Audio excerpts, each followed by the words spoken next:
Is that time of the week. It is our tier list rankings for week 5 for running backs and for wide receivers. It's the first week of bye weeks. We have 4 teams on bye: Chargers, Lions, Titans, and Eagles. So some good teams in there for sure.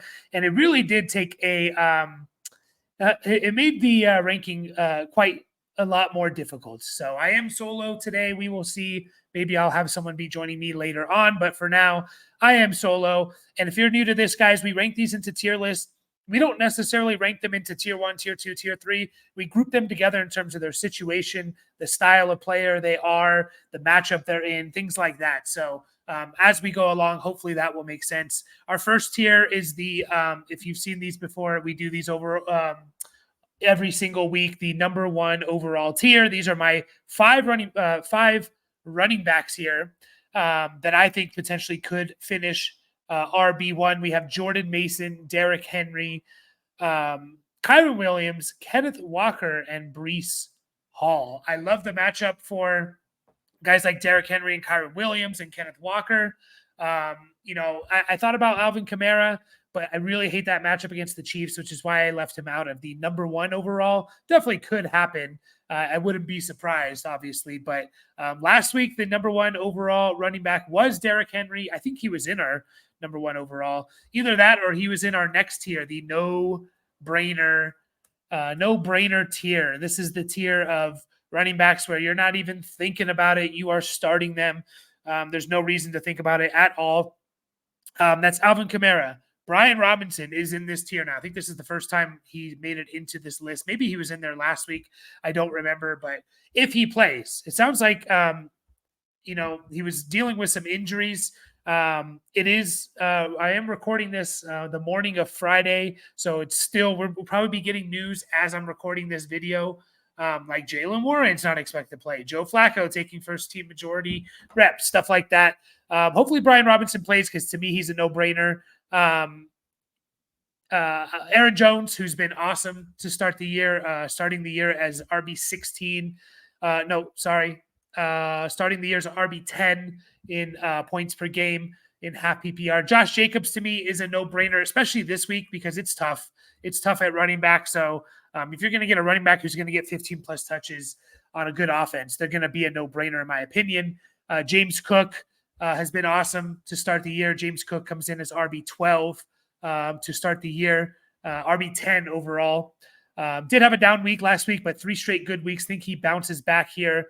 And James Cook is playing Houston, so it could be a high-scoring game. Chuba Hubbard has moved into the no-brainer tier. As long as he's like kind of the only guy, I know Miles Sanders is taking a little bit here and there, but as long as Jonathan Brooks is not there, taking carries away from him, to me, Chuba Hubbard is a must start.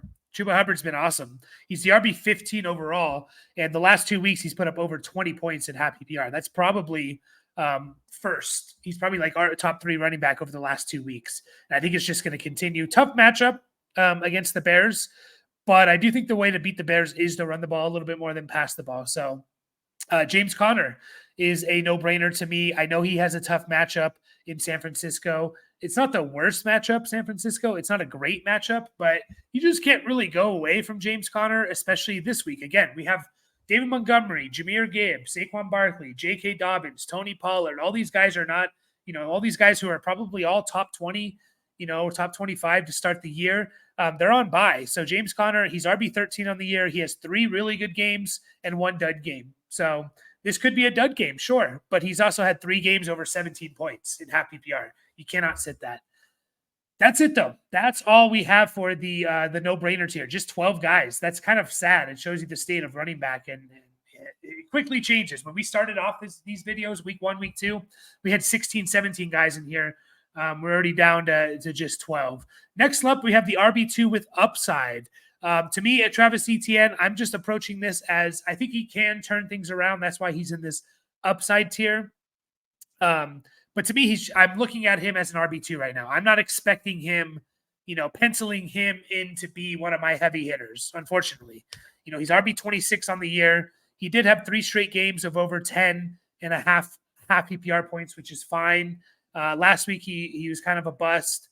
Tank Bigsby is dealing with an injury. I like the matchup for ETN against the Colts. It's the team that, everyone's running all over the Colts. So I love that matchup, which is why I have him here with the RB2 with upside. But if we get another kind of a mediocre game from him, he's probably just going to be in that like low end RB2 type of running back tier. It's really, really unfortunate because, Travis Etienne, we were expecting to be, one of the heavy hitters on our team. That's what we drafted him to be.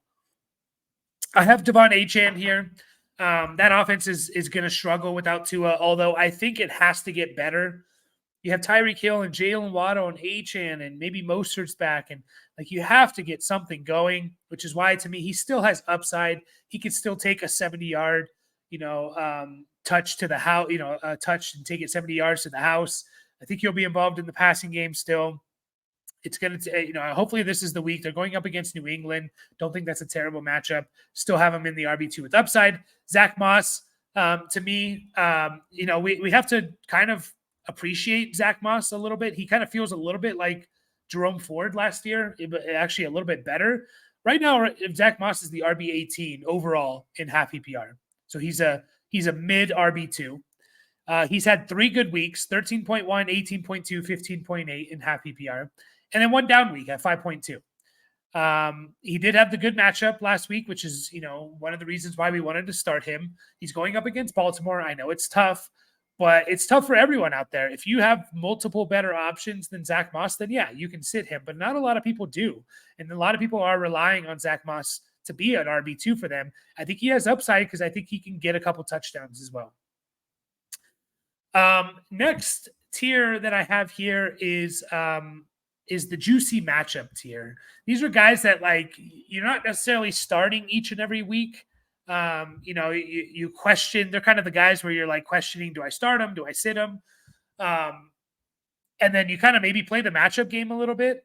Najee Harris, who has been disappointing to start the year. I thought he'd be a little bit better. He's basically an RB3, a mid RB3. He has a really good matchup this week. Going up against Dallas. I think they're going to run the ball a lot on Dallas, and Najee Harris is kind of the only guy. Jalen Warren and Cordell Patterson are out. So if Najee's ever going to have a top 15 week, this is going to be the week, in my opinion. Jerome Ford, he's probably a little bit better than like matchup based guy. He's RB22 on the year. 2 games over 12 or more points in half PPR, and then 2 games under 9 points. I look at him as like a low end RB2, but he has a really nice matchup in my opinion. He has Washington, and Washington's one of the defenses that we want to target. DeAndre Swift's so frustrating. There's a really good chance that you started DeAndre Swift the first 2 weeks. He did nothing for you. You benched him the last 2 weeks, or you definitely benched him last week, and he went off. And now everyone's probably going to be starting him this week because they saw what he did last week. And there's a risk involved, right? There is a risk involved, but he's going up against Carolina.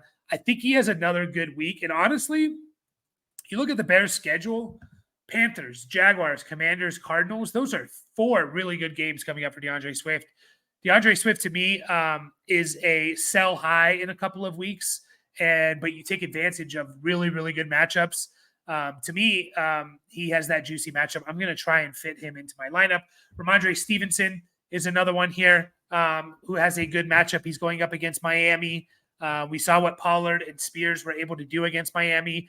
Ramondre has been disappointing the last 2 weeks for sure. He's still RB23 on the year. I think you can feel pretty confident starting him with a nice matchup. My next tier I have up here is the flexes. These are guys that I'm kind of looking at these guys in flexes in different scoring leagues, half PPR versus PPR. They're all kind of grouped together here. Kareem Hunt came off the street, and he led this backfield in carries, in touches, right? He had 14 carries and 2 catches. If you're going to get that from Kareem Hunt, he's a flex most often than not, right? He came in first week, played 45% of the snaps, had 16 touches with 2 catches. That's going to be on a good offense, hopefully a good offense. We'll see. An offense that should be around the goal line. That's going to be a flex-worthy play, in my opinion. I have Javonte Williams here. I kind of like Javonte this week. He's going up against the Raiders. Javonte, who hasn't done anything really with his opportunities. RB 41 on the year, hasn't had a double-digit point week. He's been kind of killing your team a little bit here. Javonte Williams did have 18 touches last week. He had 16 carries and 2 catches. That's encouraging. I think this week he's a flex, in my opinion. You're going to be hard pressed to find running backs that are going to get 15 plus carries this week. Javonte is one of those guys. Trey Sermon, I think, is a flex if Jonathan Taylor doesn't play. Again, hasn't practiced the first 2 days. We'll know for sure if he's playing this week. Obviously, if Jonathan Taylor's playing, he's a no-brainer. But if Trey Sermon is the guy, I think he's a flex. He could be like RB2 with upside, but I'm not 100% convinced he gets the entire workload. They probably bring in Tyler Goodson a bit, especially to catch passes. So I look at him as a flex that I kind of want to start. Devin Singletary, he might not play as well. He hasn't been practicing, and he had 10 days of rest. So I don't know if he's practicing today. Oh, he is returning to practice. So he is practicing on Friday. If he plays, then I look at him as a flex. Devin Singletary, who is going up against Seattle. And Devin Singletary has been RB25 to start the year. 2 good games, 1 okay game, and then 1 bad game. Alexander Madison, I think, is a flex, which is kind of crazy. He's outplayed Zamir White. Zamir White might be hurt and might not play. He went from limited to did not practice, which is never good news. We don't know yet. I don't think they're practicing yet, so we don't have reports on if Zamir White is practicing as of now. But yeah, I think Alexander Madison, who surprisingly, guys, he's RB28 on the year. He's had 2 good games and then 2 kind of no bust games. 6 points in half PPR isn't a bust. It's not great, but it's not a bust. So he's a flex. And then Austin Eckler. I think Austin Eckler, especially if Brian Robinson's out, Austin Eckler moves up to like an RB2 with upside. Austin Eckler, in average points per game, because he missed last week, his RB28 in half PPR, even better in PPR. Look at what Jeremy McNichols did last week. That could have been easily Austin Eckler. So I think Austin Eckler, especially in PPR, is a flex and better if he's better if Brian Robinson's out. Obviously, next I have the desperation flexes. So these are guys that maybe you can flex. I don't feel super comfortable. You have to be pretty desperate to do it. Chase Brown had a lot of work, had a lot of carries last week. I think it was a product of playing Carolina. He had 80 yards, 2 touchdowns, 2 catches, but he's not playing Carolina every week, unfortunately. So I look at him more like a desperation flex, especially going up against Baltimore. Rico Dowdle, hopefully they get him more work. If you're desperate, I don't hate it. I think the matchup is okay going up against, well, it's against Pittsburgh, actually. I don't think the matchup is great. It's not terrible, but it's not great. Maybe he gets a little bit more of an expanded role, desperation flex, in my opinion. Braylon Allen, he's never there's going to be a couple games here potentially soon where Braylon Allen doesn't do anything. So like you're really risking it, because if you started him last week, you were disappointed. You got 46 total yards with a catch, right? Like even the week before, okay, you got 68 total yards and 3 catches. That's a flex at best. So he's a desperation flex. He could just kind of like do nothing, and that's in the realm of possibility. Antonio Gibson, especially in PPR, I think could be actually a little bit more solid than a desperation flex. You could maybe argue a flex if you think he's going to get a little bit more work because Ramondre can't hold on to the ball. But I think I look at him as more of a desperation flex. And then Justice Hill. If you think it's going to be a positive game script for Justice Hill, that he is a flex, in my opinion. He's RB29 on the year. He's catching passes, so he kind of needs to be in the right great game script, but you could do worse. You could definitely do worse. Next guys here I have are my handcuffs. Probably not starting these guys. I know Zach Charbonnet last week had a decent game, and maybe you can make an argument, desperation flex for Zach Charbonnet because he had the 5 catches, but only 2 carries, and they're playing catch up. That's why Charbonnet got those 5 catches, because he's out there in 2-minute drills. And that's how basically the second half of the fourth quarter was for them, was like 2-minute drills. They're playing the Giants this week. I don't think they're necessarily going to be in that situation. So to me, he's just a handcuff. Take Bigsby, handcuff. Emmanuel Wilson, handcuffed. Both these guys could move up into like desperation flex categories, but I want to see a little bit more consistency. Are they going to consistently get 10, 15, 10, 12 touches with a catch or two. Maybe they'll move up. Ty Chandler didn't do much last week, but I still want to hold on to him. Ray Davis for James Cook. All handcuffs, in my opinion. The next one is, and this is more to have a conversation with the person I was supposed to be recording with, but he couldn't make it today. But this is more of the still holding tier. I'm curious, and you guys can let me know in the comments. Are you holding these guys? Jaleel McLaughlin, Samaje Perine, Roshan Johnson. Jaleel McLaughlin, I was kind of high on him coming into the year. It really hasn't gone how I planned. Only 9 carries and a catch last week. Is just not doing it. I'm curious if people are still holding on to him. He's RB 52 in half PPR. Samaje Perine only he did have 7.4 points last week, but not as involved. Like it was a little bit. I thought he'd be a little bit more involved, honestly. I think he got the touchdown, right? That's why he had 7 points. Yeah, he got the touchdown, but he only had 5 touches and no catches. I expected him to be like, and he still could. So he might still be a hold. If he's getting 3 or 4 catches plus 5 to 7 carries, then he's going to be desperation flex in PPR.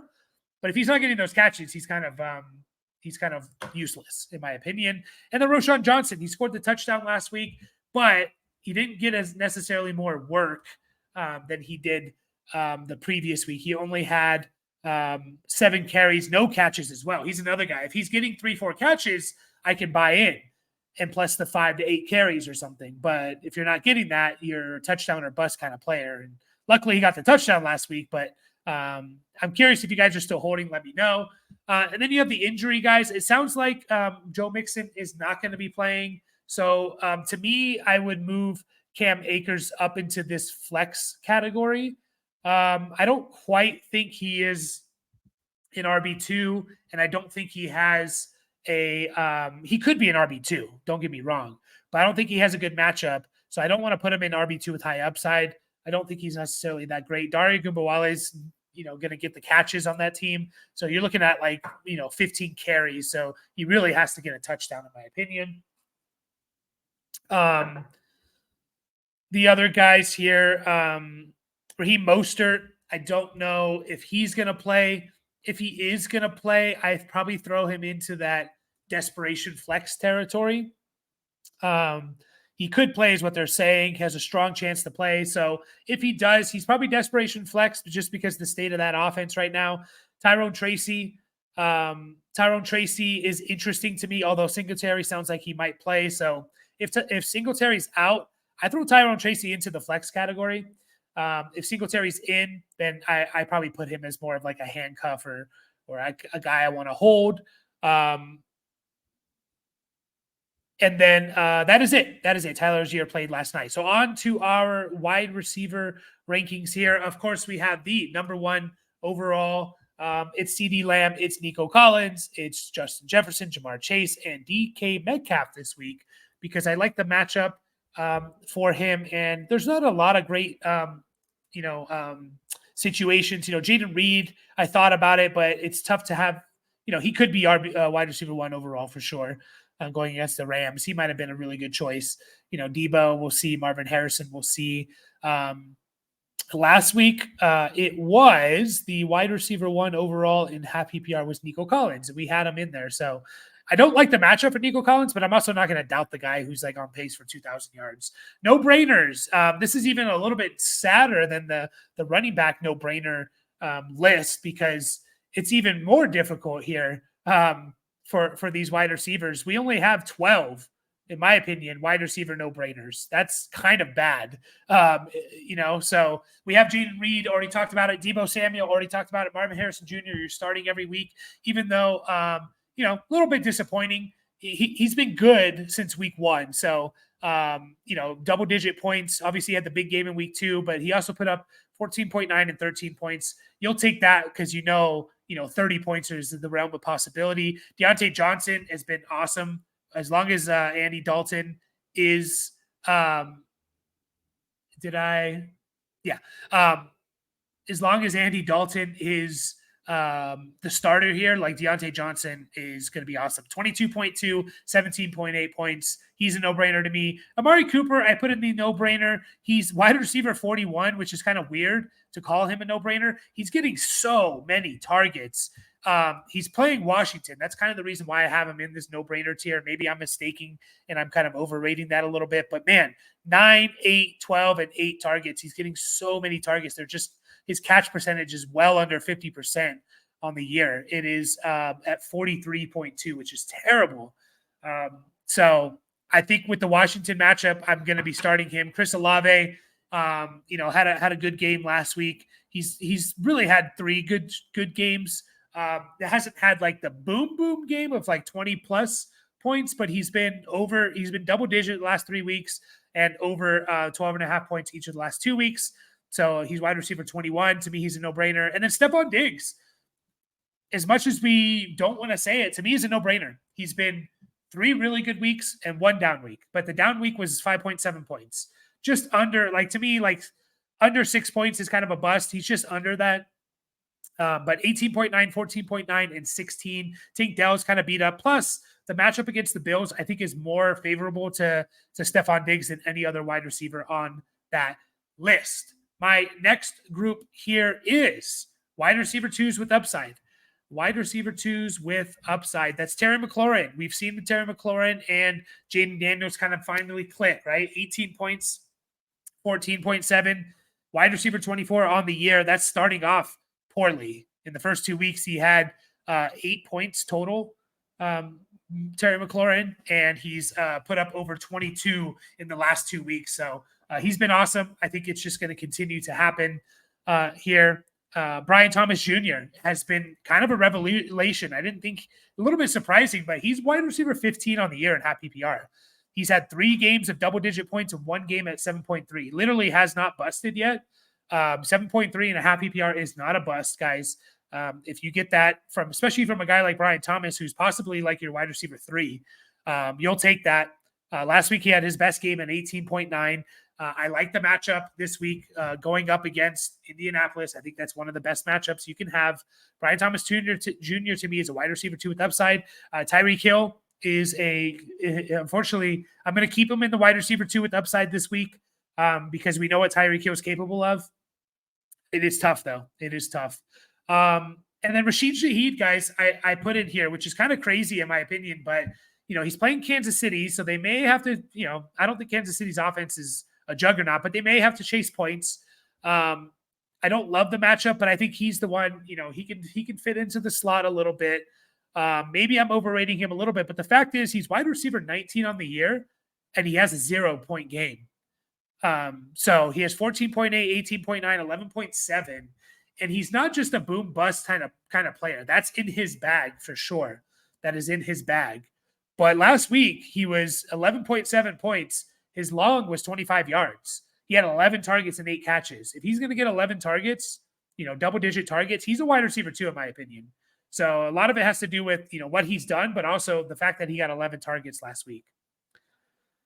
The next tier is it's just wide receiver 2s. I don't see upside here as of now. We just haven't seen it. Unfortunately, Garrett Wilson, you're in this list. I still put you as a wide receiver 2. That may even drop after this week. His best game this year is 11.8 points. That is bad. That is very, very bad. And I know he's had tough matchups. Guess what? It doesn't get much tougher or much easier. Actually, the Vikings is not a terrible matchup this week. They've given up, I guess, the most receiving yards to receivers, which is a little bit surprising. I know a lot of it's because the teams are chasing points on them, but sorry, Garrett Wilson, you're just in the wide receiver 2 without the upside until I see it. Brandon Ayuk, you're in the same boat. You're in the absolutely same boat. You haven't put up more than your best game is 7.3 points. Your wide receiver 61 on the year. I know you missed training camp, but we're going into week 5 now. Sorry, you're a wide receiver 2 without the upside, and that may fall if you have another bad game. George Pickens, you're also in this tier. Guys that we expected to be players, man, are not producing. Now, George Pickens does have 2 double-digit point weeks. He's just outside. He's wide receiver 38, so he's just outside the top 36. We know that he's capable of a boom game. Excuse me. Is playing Dallas, so it could be a little bit of a shootout game. So I still like George Pickens here. He's probably going to stay here for another week or two. DJ Moore, another player who just hasn't boomed. Wide receiver 34 in the year. His best game was 11.2 points. At some point, guys, we can't call these guys wide receiver twos with upside if they don't show us upside. We're 4 weeks into the year. That doesn't seem like a lot. Oh, it's still early. Yeah, it's still early, but also it's not. This week, we're going to be we're going to be a third of the way through the fantasy regular season. Most people's fantasy regular seasons end in week 14. So we're going to be 5 weeks done. We're over, we're like 35% of the way done. That's significant, guys. If these guys aren't hitting, we're losing weeks because of these guys. We're losing weeks because of these guys. And we gotta approach them a little bit differently. I can't wait around forever, right? I'm going to miss the playoffs if I lose another week. Christian Kirk is also in this list. He's a little bit different because he's actually been producing. Finally, they decided to go back to him. They just faded him out of the offense the first 2 weeks, and then they realized, hey, maybe we should get Christian Kirk involved. 11.9 and 15.6. Honestly, he could be moving up. He could be the one on this list that's moving up after this week. If he puts up another double-digit points, he could just be like a solid wide receiver too. I don't see a whole lot of upside with him, although this matchup is pretty nice. So moving right along, we have my wide receiver threes with upside. My wide receiver threes with upside. Xavier Worthy's in this list. Obviously, the upside is, well, he just needs one play, just like Jameson Williams, right? Jameson Williams had, 2 targets last week? But guess what? One of them was a catch for a 70-yard touchdown, right? Like, that's all you need. Or 80-yard touchdown. Oh, no, 70-yard touchdown. So that's all you need. That's all you need with Xavier Worthy. Plus, there's the chance that his role expands a little bit.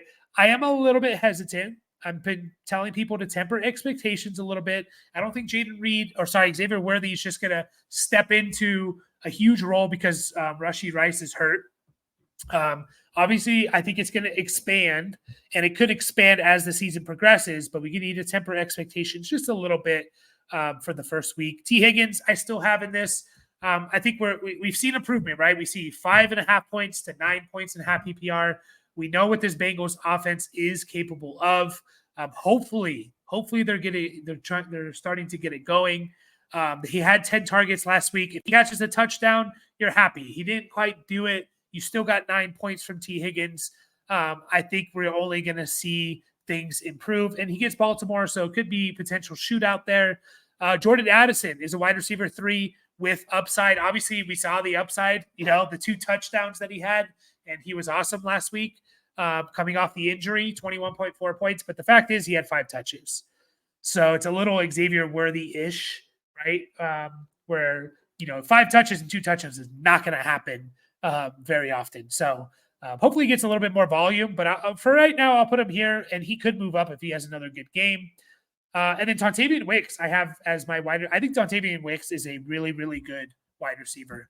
And something that people don't realize, he had 22.3 points last week, by the way. Obviously, Christian Watson's out. Something that people don't realize is, I think when you just look at the box score numbers, you think, oh, Jaden Reed's the number 1 wide receiver on this team. And he is in terms of production, and he is in terms of a fantasy option. But he's not running as many routes, and he's not playing as many snaps as Romeo Doubs and now Dontavian Wicks. How their Packers have been running their offense is Jaden Reed's been playing only on 3 wide receiver sets, which is why you'll get games where he plays less than 75% of the snaps. Depends on the game script a little bit. Now, the 2 games of Jordan Love, 72%, 78%, right? Which is still good. Still good numbers there.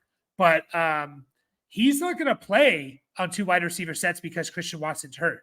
I think that's a misconception that people might have. Romeo Doubs, by the way, has been playing, hasn't fallen under. He's been 87%, 86% in the 2 games with Jordan Love. Dontavian, how the Packers have been running their offense. It was Romeo Doubs out there all the time. Jaden Reed only in on 3 wide receiver sets. And then it was Christian Watson and Dontavian Wicks kind of rotating that wide receiver spot on 2 wide receiver sets and 3 wide receiver sets. When Christian Watson got hurt, it was all Dontavian Wicks. So Romeo Doubs and Dontavian Wicks are going to play the most snaps. They're going to run the most routes on this team. That gives Dontavian Wicks really, really good upside, in my opinion. Again, don't hear what I'm not saying. Jaden Reed's still the best wide receiver on this team, especially for fantasy. I have wide receiver threes with low upside. Zay Flowers has been a major disappointment. He started off the year pretty well, getting a lot of targets. Wasn't really doing much with them. He has one good game, one really good game in week 2, one solid game with 8.1 points, and then 2 bad games in a row. He's wide receiver 47 on the year. I kind of look at him as a wide receiver 3. Maybe I should put him in the high upside. I don't know, but they're just not throwing the ball. Maybe they don't have to. Maybe that's not how they want to run their offense. So until they show that they're going to throw the ball a little bit more, he has low upside.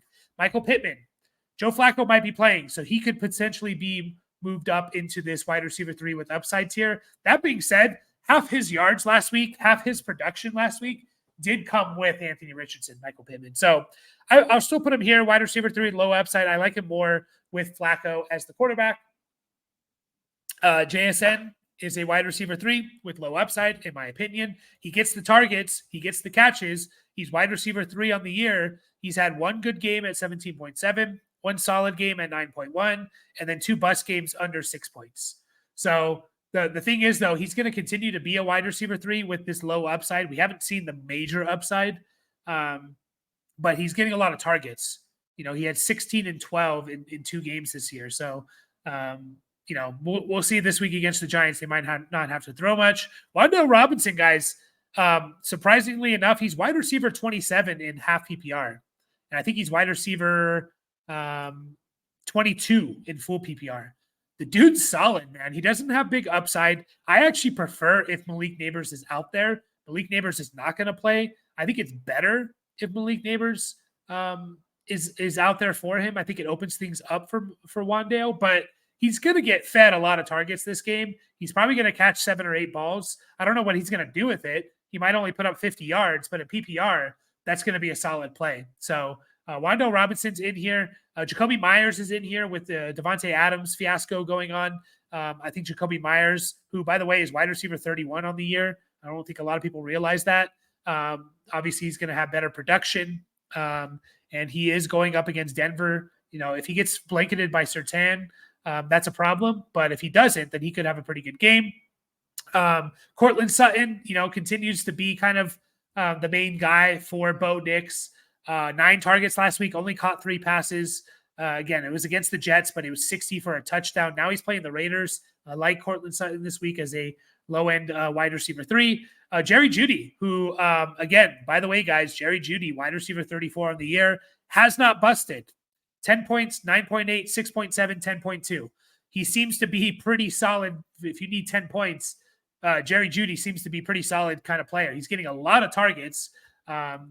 Just not, he's not getting amazing production with it, but 8, 6, 7, and 9 targets, that is a wide receiver 3. He's going to continue to be that if he's getting that kind of target share. And then Allen Lazard, at some point, we just have to buy in, right? Allen Lazard, I can't believe I'm saying it, to me this week is a wide receiver 3 with low upside.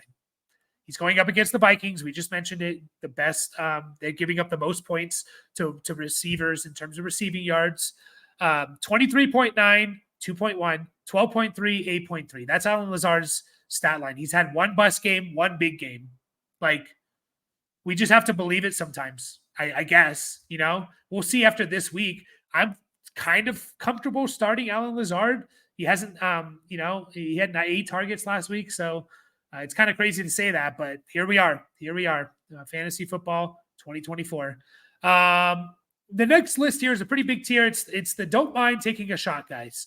I don't mind taking a shot. I might even start these guys over several of these low upside guys because I think a lot of these guys do have some upside, but they also have bust potential in them. Whereas I don't think really any of these guys have big.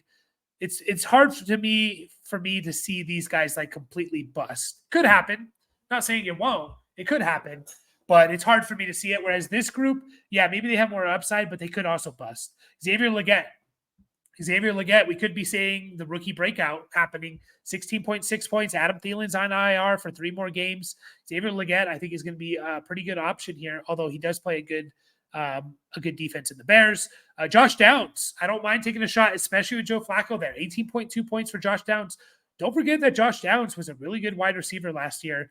To say that a rookie wide receiver had like 70 catches and over 800 yards, that doesn't happen very often. Josh Downs had a really good year last year, and we've kind of discredited him a little bit, myself included. If Flacco's out there, I like Josh Downs, and I like taking a shot on him.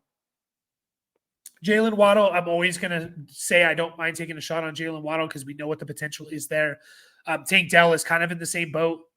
Hasn't had a boom game, unfortunately, for Tank Dell. It's going to come eventually. Don't mind taking a shot on those kind of players, right? Because they could win you weeks. Roma Dunze, I kind of put in that same boat with Jalen Waddle and Tank Dell. Tutu Atwell and Jordan Whittington are seemingly the wide receiver 1 and 2. So weird, right? With the Rams, you think it's going to be Demarcus Robinson because I think what it is, guys, is when Puka and Cooper Kupp are out there, Demarcus Robinson fits the role a little bit better for the offense. But when those guys or one of those guys are hurt, like Tutu Atwell and Jordan Whittington kind of also, fit the roles a little bit better. I think they just like Demarcus Robinson as that third wide receiver. So I think that's what's happening here. Jordan Whittington had a good game last week. He had 8 targets, 6 catches, 62 yards. He played 97% of the snaps. Tutu Atwell played 90% of the snaps.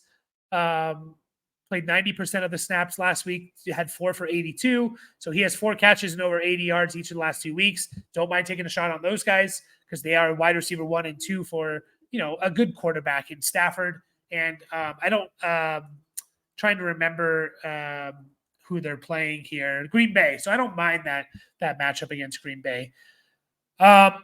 Romeo Doubs. I'm always going to say I don't mind taking a shot, although he did pop up on the injury report for like personal reasons. So keep an eye on that. I think he is technically questionable. Hopefully everything's okay there. But Romeo Doubs, it's like, I don't mind taking a shot on a guy who's going to be running a lot of routes on a good offense. So that's kind of how I approach Romeo Doubs. He's going to have good games. And then Jalen Tolbert with Brandon Cooks missing time. Now is the wide receiver 2 for the Cowboys. Could be potentially, we'll see, probably not a high scoring game, but, wide receiver 2 for a good quarterback and a good offense. Don't mind taking a shot. And then my last tier here, guys, is it's kind of the bench for now. Like either I need to see something for you or I want to stash you. Keenan Allen, I need to see something. We've seen one game where he had 11 targets, but he hasn't produced this year.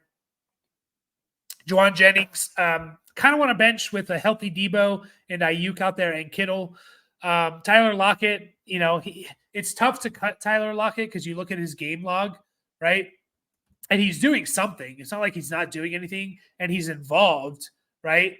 7 targets, 2 targets, 8 targets, 9 targets. Usually guys that are getting 7+ targets a game, you're thinking about starting. He's just not really doing anything with it. 6 for 67, 5 for 61. In PPR, it's passable. In half PPR and standard, it's not really working for you. So wide receiver 51 on the week or on the year for Tyler Lockett. Keon Coleman. Now, with Khalil Shakir out, I don't mind taking a shot on Keon Coleman. I'm going to move him up. I obviously made this list before I knew Shakir was going to be out.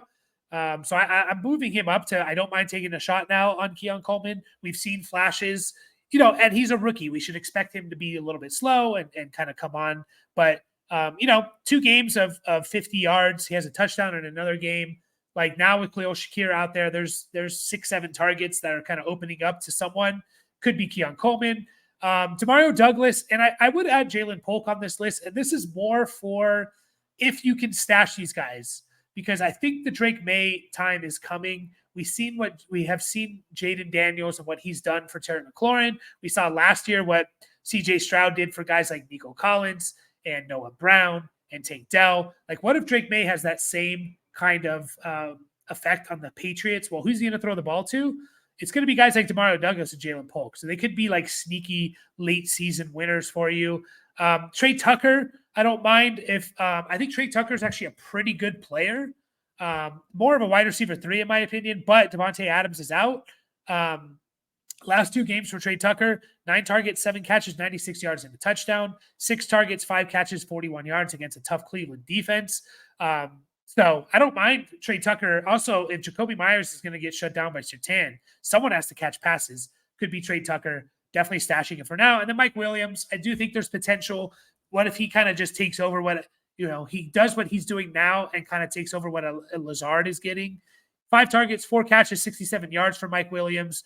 I think last week was the first game in which we saw him play more than 50% of the snaps. So if he starts to take a little bit more, that will be good for Mike Williams. So there you have it, guys. That is the week 5 tier list. As always, like and subscribe to the channel if you like our content. We go live 3 times a week, Mondays, Thursdays, and Saturday mornings.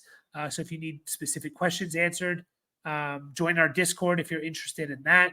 And help us get to 700 subscribers by the end of the month. That's our goal. So appreciate you all, and I will catch you all in the next video.